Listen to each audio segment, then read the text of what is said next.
Well, that's one of those questions, can creativity be taught? It's kind of like one of those questions of what is art? Right. I think you can be creative by example, and then students can see that example. But there is the thing is that some students can't be. They just can't be influenced. Mm-hmm. Mm-hmm. Then they just still wander around. What is it all about? They just can't quite get it. And creativity it's a hard thing to sort of describe, right? I mean, it's sort of elusive, isn't it? But you're right. Example is probably the best thing. But yeah, I couldn't think of a better way to introduce the concept and show them by doing it. But it is interesting how some students, you show all the students the same thing, mm-hmm. and some still don't get it, and some get it more than you thought they would get it, and it's really interesting that I don't know whether it's personality or is it. But I bet you no matter what techniques you used in teaching, you'd always find that breakdown, different kind of responses or results. Yeah.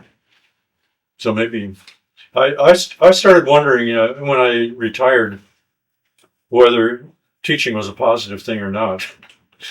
And what'd you come up with? Well, I'm not sure, but it seems like teaching was introducing thoughts into their life rather than getting them to express thoughts. Oh.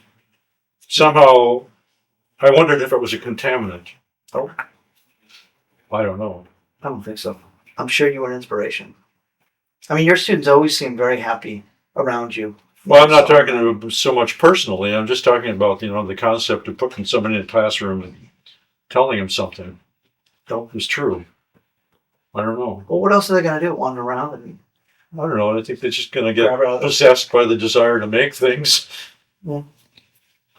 So, yeah, but if you're not there to show them that something could be done, they may not think of it. And there's probably more people that if you show them this is what you can do, I think that's better than not being there and just sort of go sort of discover life. Yeah, really, you got to have some starting points. Yeah.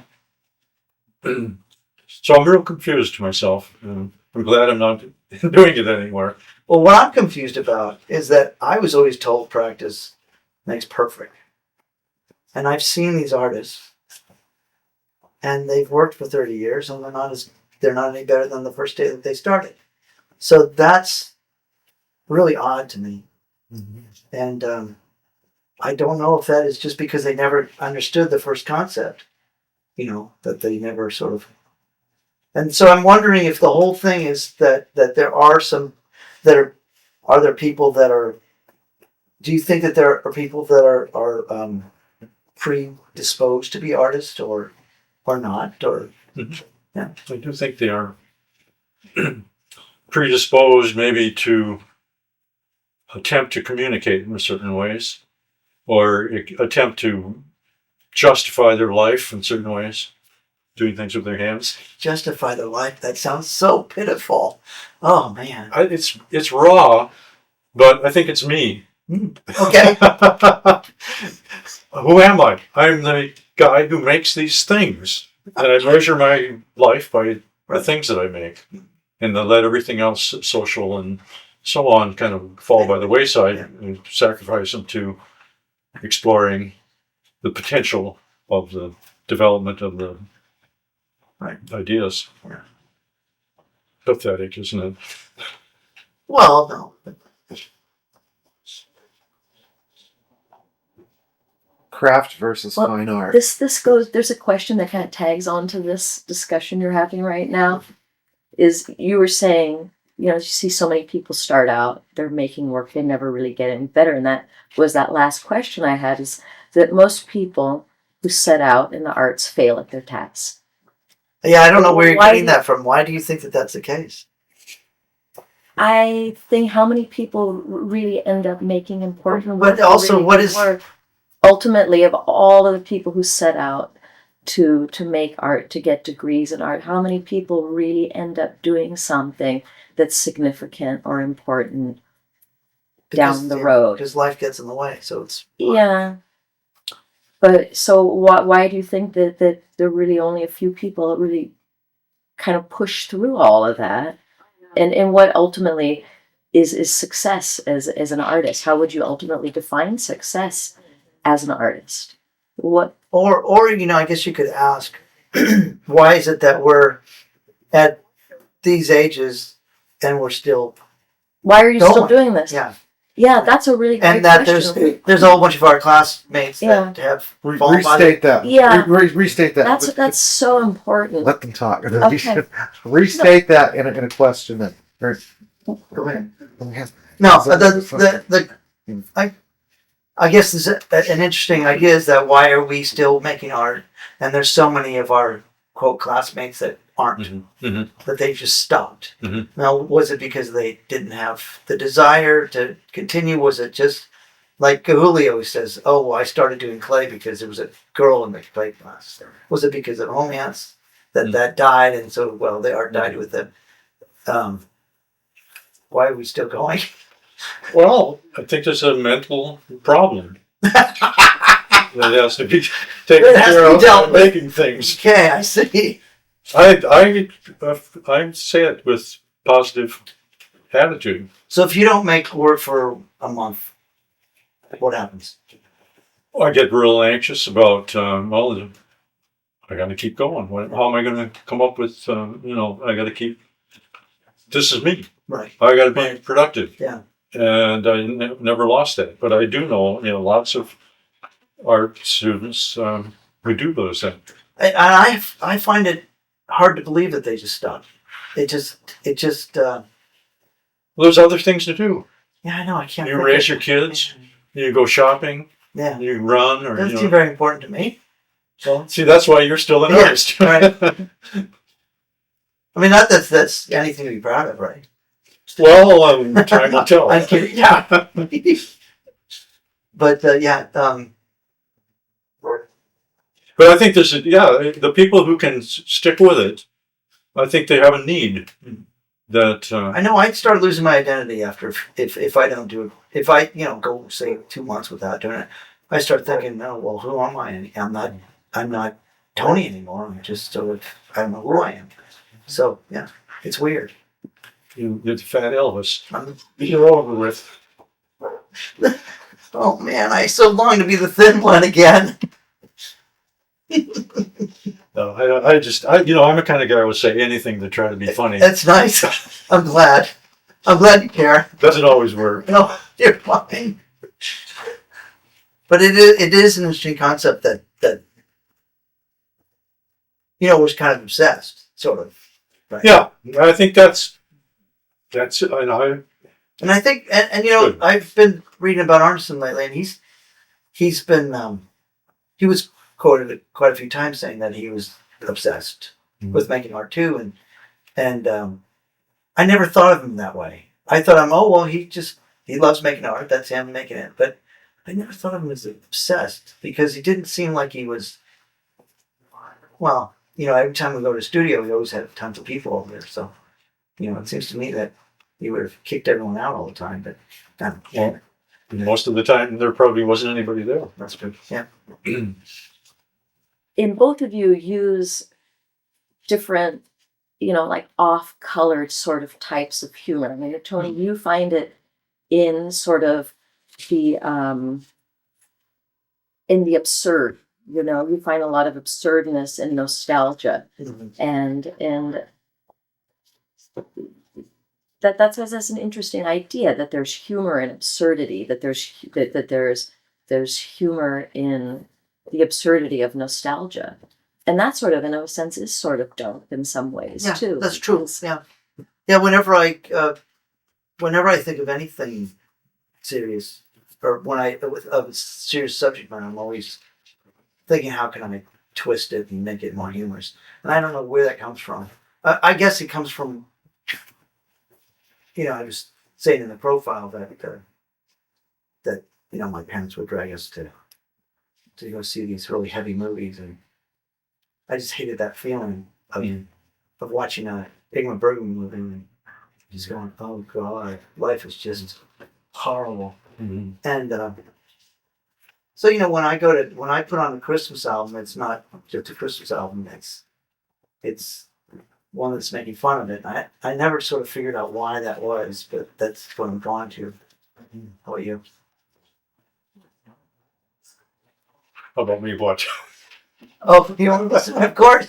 Sorry. I like the Chipmunks in Christmas Yeah. music. I mean, can you sit down and put a CD on of just straight Christmas music? No, I don't really have any reason to do that. No, I'd rather listen to hillbillies playing fiddles. Me too. But I think we were talking about humor and the different kinds of humor that there are, and to me there's maybe I got it from the comic books. Maybe I got it from the idea of the Mad Doctor's Laboratory. This mixture of humor and horror seems to me something to deal with. Mixing humor and horror. Why? Mm-hmm. Maybe it gives you a feeling of relief when you realize that the horror isn't real, and that it's not really in your life. But I don't know. But I think if I had a common theme to tie all of my work together for almost a lifetime, it would be that there's this mixture of humor and horror. Or that there's this humor of the Mad Doctor, Frankenstein kind of thing. And that's a lot different, I think, than your... Yeah. Well, it is in a way, because the thing is that what I'm trying to do is I'm trying to get out of that darkness. Yeah. I'm trying to shine a light, because I hate the whole idea of this heavy, burdensome, weight of the world on my shoulders. Mm-hmm. And I'm always trying to get it off my shoulders. I mean, not that I have that much in my life that's burdensome, but somehow I remember as a child, growing up with Reagan telling everybody that, oh, we could survive a nuclear war, and watching all those old foreign movies, and it was pretty depressing back then. As far as, I mean, I had a good childhood anyway,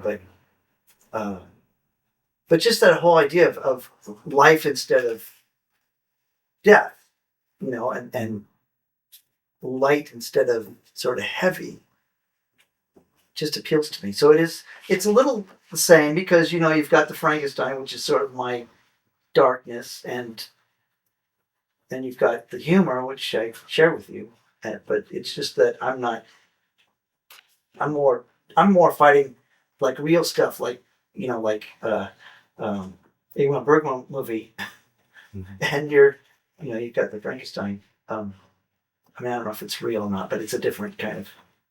I don't know. I don't know what I'm talking about. I don't know what I'm talking about either. Okay, good. But Here's sort of a political question. Oh, good. One of you could ask the other. How does the reality of the modern world influence your work? And what's the good follow up on that after that? Well, just no, just hold on. This is a follow up after that. The difference between good art and bad art. Oh boy. what was the first one point again? Yeah, our attention span's pretty So small. we're talking about political questions, and we could to tie this to art. It's like, how does the reality of today's world, Reality. or how does the reality of the world that you live Trying to in stage reality. and have worked in, how has that influenced what you make? Is that if that's a I political don't reality? think it actually has influences at all. No. I mean, the problem is that this is what I keep thinking about when I'm making my stuff. I keep thinking, oh, this is so out of date. What am I doing here? What is this? I'm I'm sculpting this stuff, and people are doing all this 3D animation stuff, and but then I think, well, I can't stop doing it, and and then I think, well,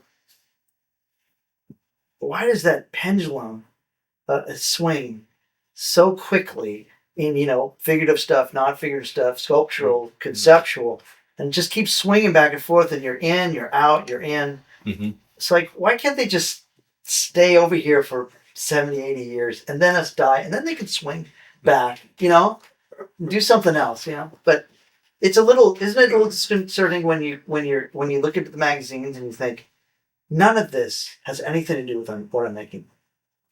Well, I haven't looked at an art magazine for years. Okay, so well, let me what tell you're you. talking about. Let me tell you, it's just full of conceptual stuff, which is fine. But I would hope that we were a little more generalized than that. So, anyway, I'm just complaining about the art world again. That's really silly. Mm-hmm. Okay, what was your part? What was it? Well, do you think is there too much intellectualism in the art world these days? I don't know. I don't know if I want to complain about the art world. I don't know that much about the art world, so I don't either. Good art versus bad art. What do you yeah. think? Yeah. What do you consider good art? What do you consider bad art? I have a whole philosophy about this. Well, there you go. I believe, and I'm probably completely ignorant about this, but I don't think that there is any bad art in the world. I think that, well, let me see. Where does that go? I don't think there's any bad art in the world. I think that either you don't understand it, either you haven't read enough about it, or you haven't accessed what the person's trying to tell us.